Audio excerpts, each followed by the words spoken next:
What's up, everyone? Marc Lobliner, TigerFitness.com. It comes with a sad heart that I have to bring you this story. And I actually did an op-ed in the Tiger Fitness content site.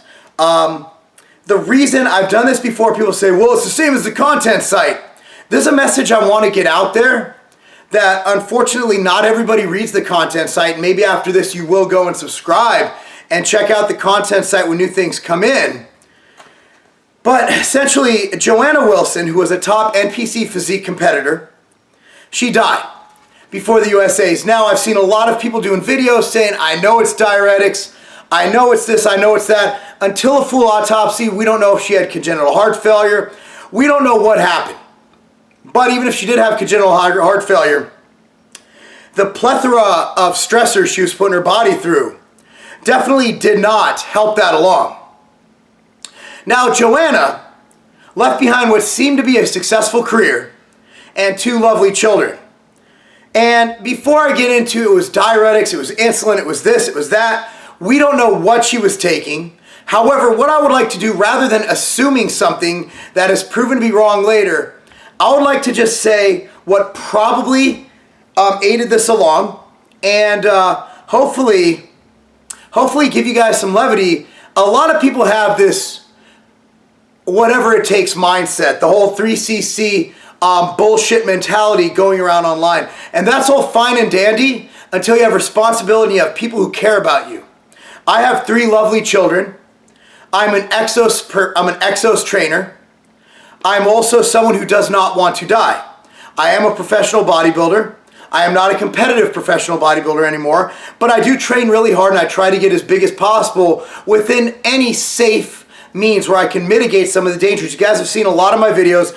I just posted one, I'll link down below, about mitigating the unhealthy aspects of steroid use. And while we can't mitigate all of these, we can mitigate some. So what are the real killers? Honestly, steroids have never killed anybody, but I'll get into how they do not provide for a healthy, non-dying atmosphere later. The main two killers are insulin and diuretics. Insulin is something a lot of bodybuilders take it for a long time and don't die, but the analogy I used in my article is, have you ever stubbed your toe? While you have gone in and walked to the bathroom without stubbing and spraining your toe, that 558th time you walk by, stub your goddamn toe. It's sprained. You're in pain. Imagine that 12th insulin injection, you mistime it. Imagine that 12th insulin injection, you're a little bit careless, you go a few dots over the actual IU. Imagine if you're reconstituting the powder and you don't put enough liquid, or you forget that you put 2 cc's rather 1 cc in the vial. The thing about insulin, if you fuck up, you die. You go into a coma, first you go hypoglycemic, then you go into a coma, then you die. Pretty simple. What if you don't have enough carbohydrate on hand to offset the onslaught of insulin? You die. Diuretics, I actually cited a study, is my guess to what the main culprit to Joanna's demise. What's worse is that there's studies to show that people who take diuretics for health conditions who aren't going through the stressors of bodybuilding, they're more likely to die from hypertensive issues than non-diuretic users. So what's the perfect storm? Blood pressure. Although steroids have not directly caused a death, steroids do lead to deleterious effects on blood lipid profiles, cholesterol, which can lead to higher blood pressure.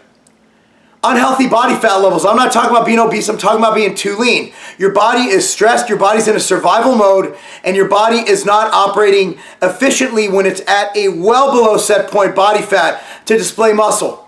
Whether you're natural, whether you're enhanced, or whether you're in any state, this is not something that is good for you. And of course, stress. You know you're getting on stage in front of a ton of people to show years of work, and you probably have the average time on stage at nationals is 15 seconds.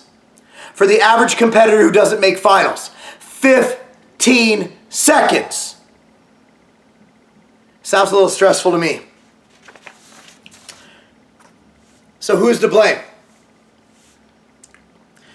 These people hire coaches, but at the end of the day, I'm a libertarian, man. It's personal responsibility. While I do believe in listening to everything a coach says, when it's something that you know can or will kill you or make it more likely for you to die at that stage, it's up to them. Also, let's realize the trainers and the coaches and the gurus we are utilizing have no knowledge whatsoever in health, long-term performance, nor are they doctors, nor have any form of medical education usually.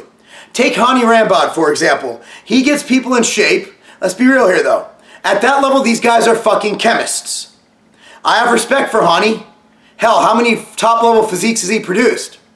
But what gives Hani the right or the education or experience? Hell, I just spent a week out in California learning about physical health, learning about how to maintain pillar strength and movement mobility through Exos. And I'm going for my master trainers there. That takes weeks and weeks and weeks and hours and hours and hours of studying and certifications.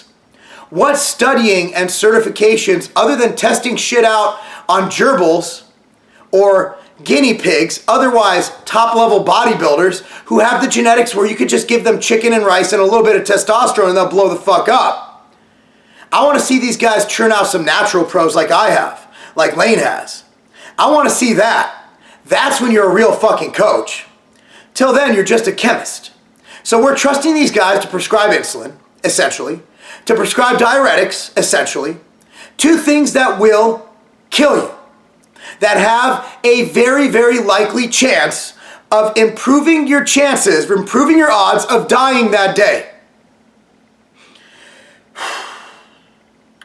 It's just really sad.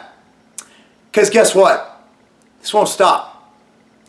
This is a story that's a tragedy, but it's not going to deter most people from doing what they're doing.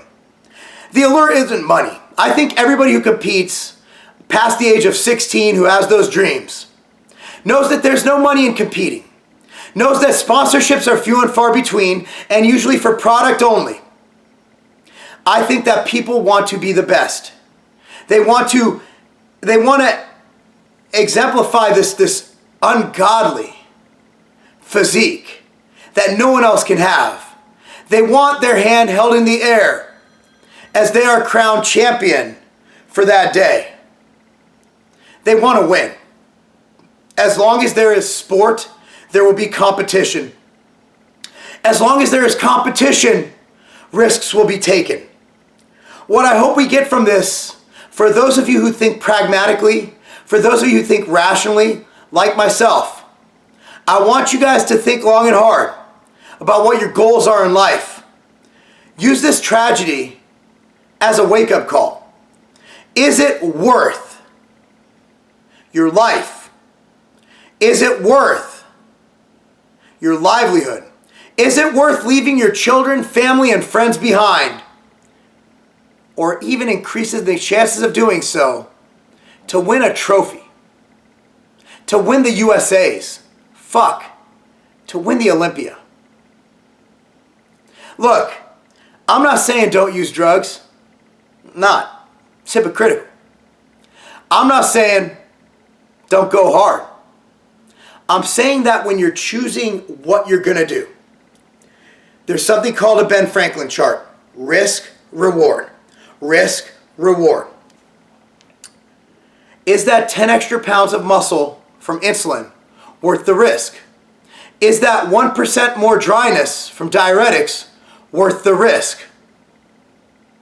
It's a question that only you can answer. Our heartfelt prayers go out to the family of Joanna, and I hope that she does not die in vain, that her story helps at least one person realize that, hey, life is worth more than a plastic trophy and a sport that has very little compensation and very little upside. I'm Marc Lobliner, TigerFitness.com. Nope, this kind of video, I don't use the punchline. Guys, think long and hard about this, all right? I can say it. That's not a game.